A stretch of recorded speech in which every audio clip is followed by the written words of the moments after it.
So in this video, we're going to be looking at Bento scroll and how we can implement that. Now, hopefully you've already watched the general Bento overview video because we're going to be talking about how this behaves a little bit differently than that stack. Now, when would you use scroll versus the normal Bento stack? Bento, the default Bento stack is kind of based on a fixed number of items, right? You're going to have 5 or 10 items inside of your grid. It's going to be static grid.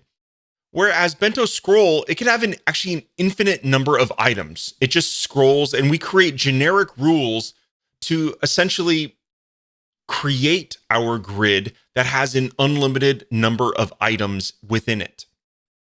And the structure of this is a little bit different as well. As you see, we still have the great grid designer up at the top, but now we have our rules as well as our content. They're kind of separated. In Bento, it was one stack. You had your Bento item that had your rule and your content all inside one. Now with Bento scroll, we have the ability to actually separate those out because our rules need to be separate from our content. Now, there are two styles of grids that we can actually have within Bento scroll. We can have auto grid as well as a columns-based grid. Let's talk about the differences there. The auto grid allows us to define a minimum width for each item. For example, here I have a minimum width of 250 pixels. This means that it's going to squeeze as many items inside of a row that it can, but ensures that each item is at least 250 pixels wide. For example, if we preview our grid down to medium, it can't fit 4 items on medium devices because it can only fit 3. And then on small, we have 2, and extra small, it goes down to 1. Now, just like the Bento stack, you can actually customize those breakpoints. We're not going to dive into that right now, but you can easily customize these breakpoints for your needs. Now, in the columns grid, this allows us to explicitly define the number of columns that we want for each breakpoint. So here we have columns for extra small, small, medium, and large, as well as gutters. And you see if we preview the grid, we can change that from being 1 to medium and to large. Now, I do want to point out that the columns grid, by default, it will show 20 different cells, but there is a maximum height. So depending on the rules that we define here, you might see a little bit less. But we are seeing enough to be able to design our grid as we see going forward.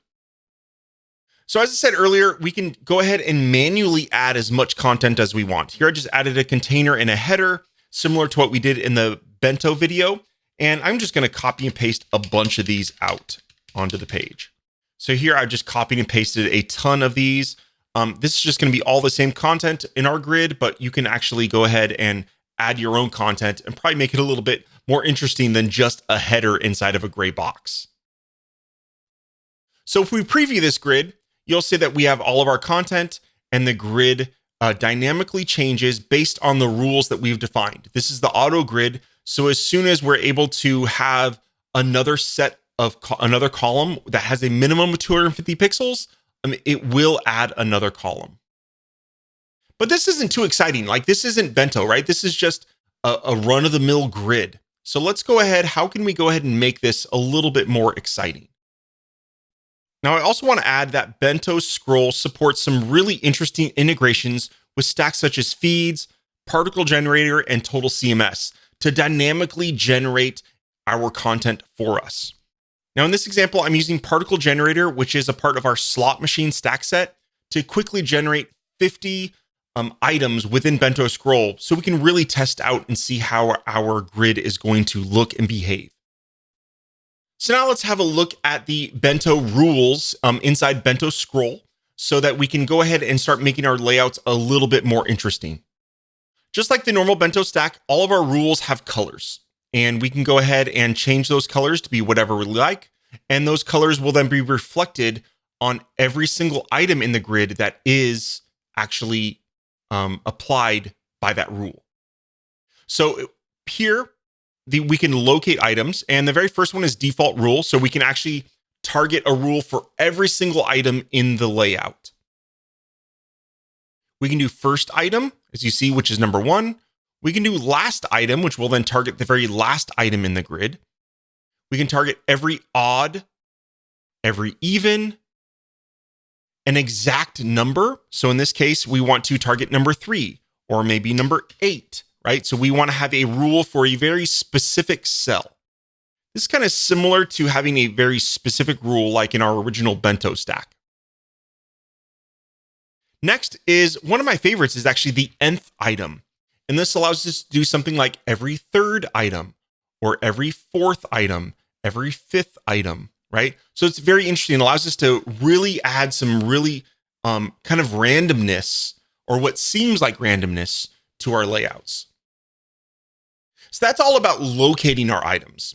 Next is the actual rules and logic that we can apply and how can we customize those. So first is we can actually hide an item. So in this case, I just hid every fifth item. We can grow. So we can grow by column or rows or make something full width. So if I go ahead and click on columns, you'll notice that we have on a per breakpoint basis, how we can grow those columns. So in here, I'm actually growing each of those. Each fifth one is going to be 2 columns wide. We can then also grow it by rows as well. And you can combine these. So you can have it by columns or just rows or columns and rows. So if I did this and I go, I want it to grow by 2, right? That then, boom, it makes it very large, right? Maybe this doesn't make sense because now it kind of makes our grid look less random, right? So this is where you can kind of utilize these rules to kind of create a grid that is very interesting for yourself. And you can see whether or not those rules are going to work. And lastly, we can make it completely full width. So let's say every fifth one, I want it to be full width.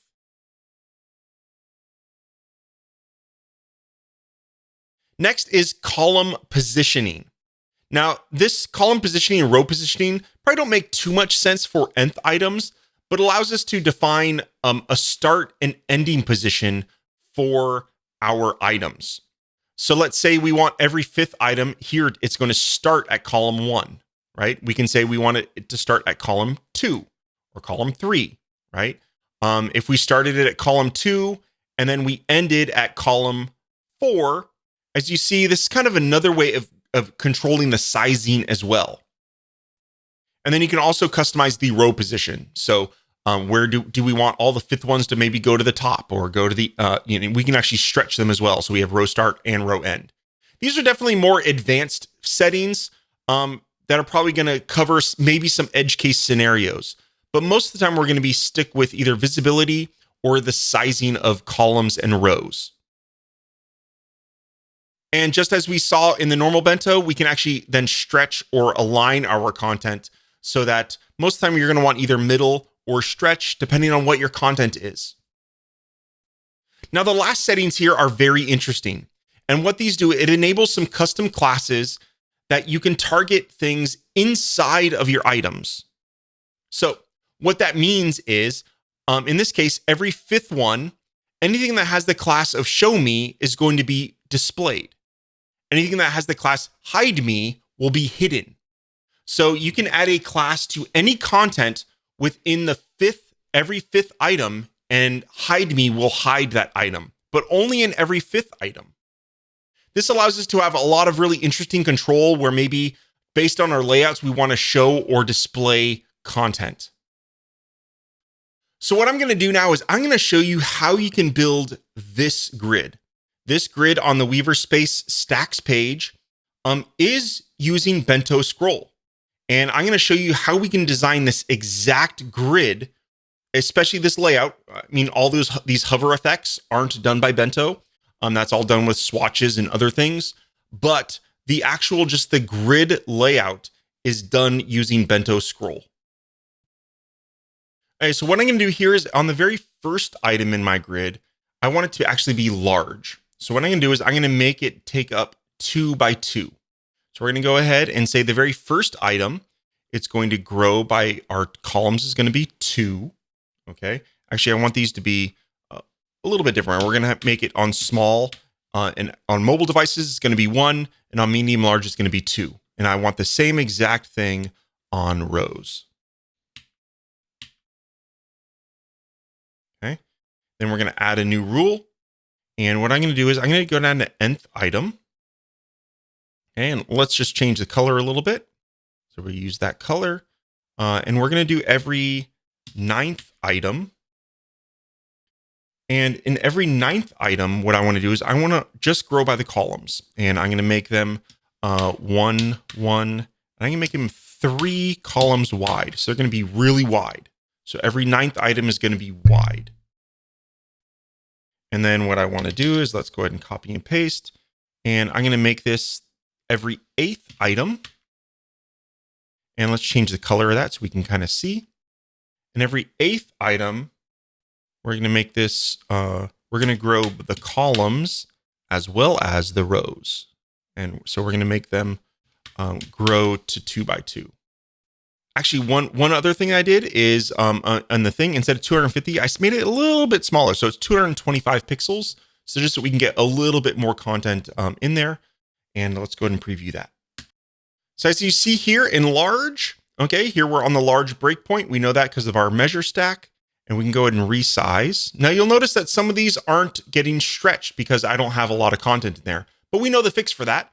It's really, really simple. Let's go ahead and so basically it was on the 8th rule. We just want to set the content alignment to be stretch because we're making these have 2 rows high.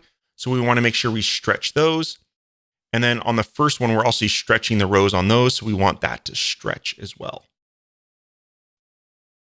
And there we go. There is our grid. This is the Weaver Space Stacks grid.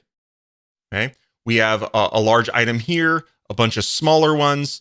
And then as you see, it just makes everything kind of feel very random, right? Because here is a wide one, and then it's wide over here. It just adds a lot of randomness to the grid.